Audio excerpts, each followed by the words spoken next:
मन्नू को 6 मंथ लग चुका है, तो अब हम उसे फ्रूट ट्राई करा रहे हैं। हेलो, नमस्ते, जय श्री राम दोस्तों, आप सभी का स्वागत है नए व्लॉग में।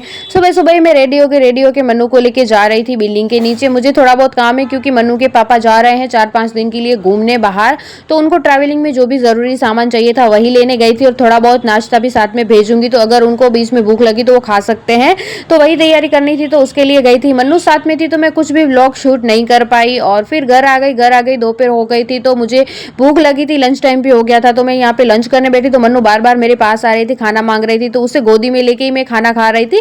फिर मैंने उसे सुला दिया, मैं भी सो गई, लेकिन आज मैंने उसे पालने में सुलाया था तो वो बहुत जल्दी उठ गई। अगर मैं मेरे पास सुलाती तो 2-3 घंटे आराम से सोती वो। फिर यहाँ पे देखिए 3 बज रहे थे दोपहर को, वो खेल रही थी, जहाँ पे तहाँ पे खिलौने फेंक रही थी, फिर वो खिलौना पकड़ने के लिए रेंगते रेंगते वहां पे जा रही थी। फिर बाहर बारिश शुरू हो गई थी, मुझे कुछ घर का सामान भी चाहिए था, तो मैंने फ्लिपकार्ट मिनट से उसे ऑर्डर कर लिया और थोड़ी देर 5-6 मिनट में ही घर पे फ्लिपकार्ट मिनट का पार्सल आ गया। यहाँ पे मैंने भैया को पैसे दे दिए और चलिए मैं आपको दिखाती हूँ क्या आया है, क्या मंगाया है मैंने फ्लिपकार्ट मिनट से। यहाँ पे मैंने मिल्क मंगवाया था आधा लीटर और ये सिंग भुजिया मनु के पापा के लिए, वो जा रहे हैं तो नाश्ते में उसको काम आएगा। मैं भूल गई थी जब सुबह गई थी मार्केट, तो और ये नमक ये भी मैं भूल गई थी, सुबह मार्केट गई थी, तो ये सब मैंने यहीं पे फ्लिपकार्ट मिनट से मंगवा लिया। और ये दूध का जो पैकेट है उन्होंने अलग पैक करके दिया है क्योंकि कुछ भी गीला ना हो दूसरा और ख़राब भी ना हो, ये अच्छी तरह पैकिंग करके अब आने लगा है। फिर मनु के पापा आ गए, शाम हो गई, शाम को वो हमारे लिए वड़ा पाव लेके आए थे। वड़ा पाव वैसे तो मुझे बिल्कुल भी नहीं पसंद है, लेकिन आज गर्मा गर्म वड़ा पाव था, बहुत अच्छा था, बढ़िया था, तो मैं खा रही थी और मुझे पसंद भी आया। फिर थोड़ी देर के लिए मनु के साथ यहाँ पे झूले पे बैठ के झूला क्योंकि आज पूरा दिन मनु को मैं इधर झूले पे नहीं बिठाया था।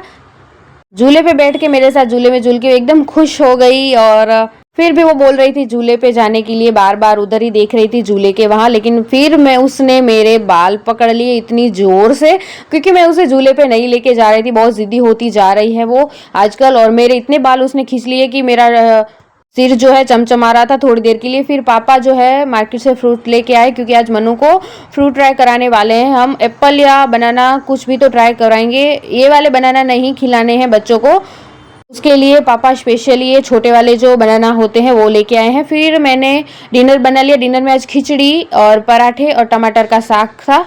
मैंने डिनर बनाया, मेरे हस्बैंड ने मुझे डिनर परोस के दिया, फिर हमने खाना खा लिया। तब तक दादी पोती जो है बाहर घूमी करने गए थे, तब तक वो वापस आ गए, तब तक हमने डिनर कर लिया। और फिर यहाँ पे मनु को ये टोकरी में बिठा रहे हैं, पहले भी बिठा रहे थे लेकिन वो झुक जा रही थी, लेकिन अभी देखो कितनी अच्छी तरह बैठी है। अभी 4-5 दिन में वो अच्छे से बिना सहारे के बैठना सीख जाएगी, ऐसा मुझे लग रहा है, क्योंकि जब वो क्रॉलिंग करने लगी थी तो ऐसा ही हुआ था, 1-2 दिन में ही फास्ट क्रॉलिंग करने लग गई थी, तो यहाँ पे भी ऐसा ही होगा। अभी वो सहारे से बैठ रही है, बाद में वो बिना सहारे के 4-5 दिन में ही बैठना सीख जाएगी। यहाँ पे फिर हम उसे बनाना ट्राई करा रहे थे, एक बार उसे बनाना दिया तो दूसरी बार भी मांग रही थी और उसका रिएक्शन यहाँ पे देखो एकदम अजीब ही था, उसे अजीब टेस्ट लग रहा था क्योंकि फर्स्ट टाइम उसने ट्राई किया था बनाना। तो पहले तो वो अच्छे से खा रही थी, थोड़ा बहुत उसने खाया लेकिन उसके बाद उसने छोड़ दिया। आज के लिए इतना ही, चलिए मिलते हैं कल।